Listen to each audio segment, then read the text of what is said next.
हाय, मी स्मिता पाटील. तर मी आजच्या व्हिडिओमध्ये मी तुम्हा सर्वांचं खूप मनापासून स्वागत करते.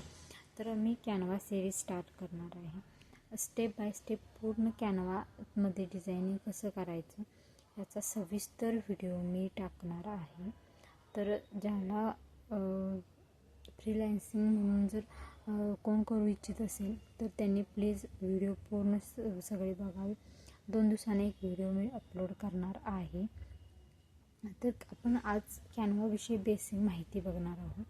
तर कॅनवा म्हणजे काय, कॅनवा कोण यूज करू शकतं, कॅनवामध्ये आपण काय काय करू शकतो, आणि जर तुम्हाला म्हणजे आपल्याला कोणाला जर डिझायनिंग काही येत नसेल तरी पण आपण कॅनवामध्ये काम कसं करू शकतो.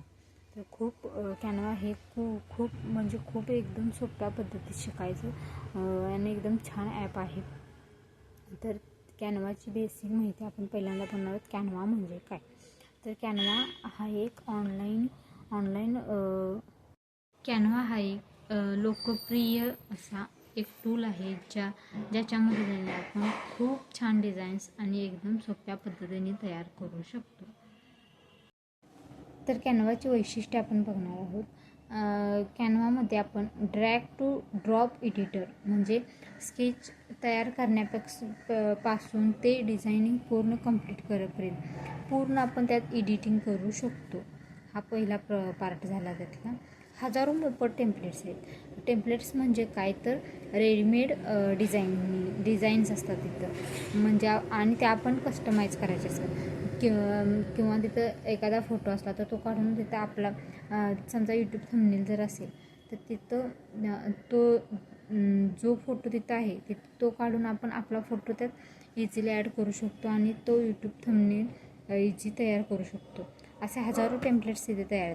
त्याचप्रमाणे इंस्टाग्राम पोस्ट तयार असतात, पोस्ट रील्स हे अशा सगळ्या प्रकारचं जे असतं तर फक्त आपण कस्टमाइज करून ते आपण इझिली डाउनलोड करून घेऊ शकतो. हजारो फोटो, आयकॉन्स आणि ग्राफिक्स तिथं पाहायला मिळतात.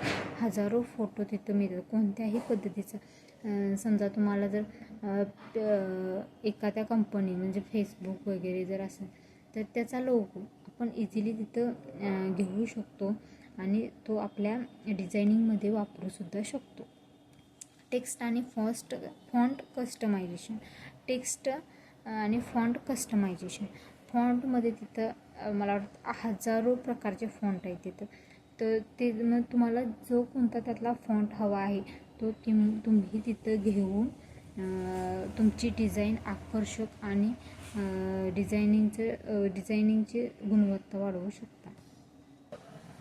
फोटो आणि व्हिडिओ एडिटिंग. तिथं आपण फोटोसुद्धा एडिट करू शकतो. ॲज वेल ॲज छोटे व्हिडिओसुद्धा एडिट करू शकतो. जे इंस्टाग्रामसाठी आपण रील्स जे बनवतो त्यासुद्धा आपण कॅनवामध्ये इझिली एडिट करू शकतो. आणि AI टूल्स पण तिथं भरपूर आहेत. त्याच्यामुळे आपण पेंटिंग म्हणा असं म्हणजे AIच्या मदतीने सुद्धा आपण तिथं स्केच टू इझी डिझाईन आपण तिथं तयार करू शकतो. आणि क्लाउड स्टोरेज आहे तिथं, म्हणजे आपण तुम्ही कितीही जर तिथं डिझाईन्स तयार केल्या तरी त्या इझिली सेव्ह होतात. आपण तिथून बाहेर आलो तरीसुद्धा इझिली त्या डिझाईन्स सेव्ह होतात आपल्या कॅनवाच्या ॲपला.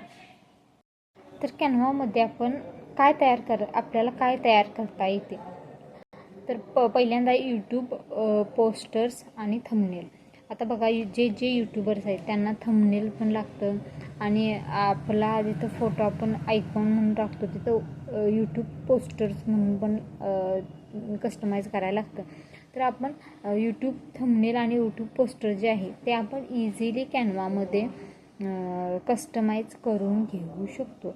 आपल्या थोडंसं टूल्स असतात त्याच्यात, ते आपण एकदा शिकलो ना आपण तिथं आपल्याला जे पाहिजे ते आपण तिथं कस्टमाइज करू शकतो.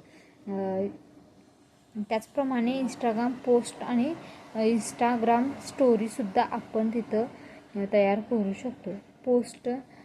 पोस्टमध्ये आपण तिथली किंवा आपण ड्रॅग टू ड्रॉप एडिटिंगसुद्धा करू शकतो, किंवा तिथलीच एखादी स्टोरी किंवा पोस्ट घेऊन आपण ती कस्टमाइज करून ॲज इट इज वापरू शकतो.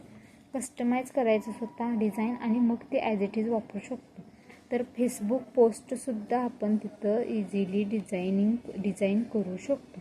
यूट्यूब शॉर्ट 60 सेकंदपर्यंतचे जे यूट्यूबचे शॉर्ट्स व्हिडिओ असतात ते आपण तिथं इझिली तयार करून डाउनलोड करून घेऊन आपण आपल्या यूट्यूबला आपण पोस्ट करू शकतो. तर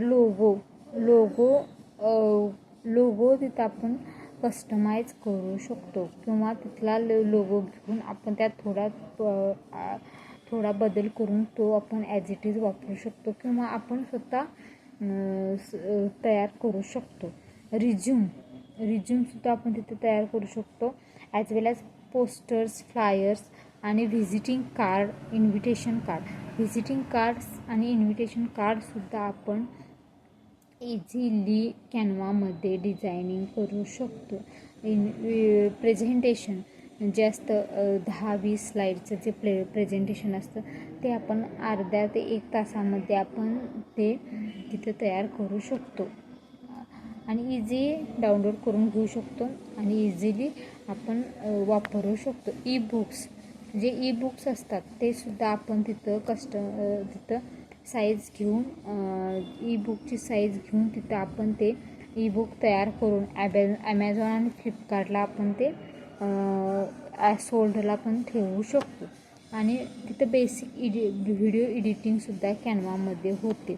असे बरेचसेच फीचर्स आपल्याला कॅनवामध्ये बघायला मिळतात. तर तुम्हाला माझा व्हिडिओ कसा वाटला हे कमेंट करून नक्की सांगा. आणि उद्याच्याला आपण बघणार आहोत, उद्याच्या व्हिडिओमध्ये मी टाकणार आहे कॅनवा प्रो आणि कॅनवा विदाऊट, म्हणजे प्रो कॅनवा आणि साधा कॅनवा यामध्ये काय फरक आहे तो मी उद्याच्या व्हिडिओमध्ये टाकणार आहे. तर प्लीज माझ्या चॅनलला सबस्क्राईब करा आणि तुम्हाला काही पण वाटलं तर कमेंटमध्ये नक्की सांगा.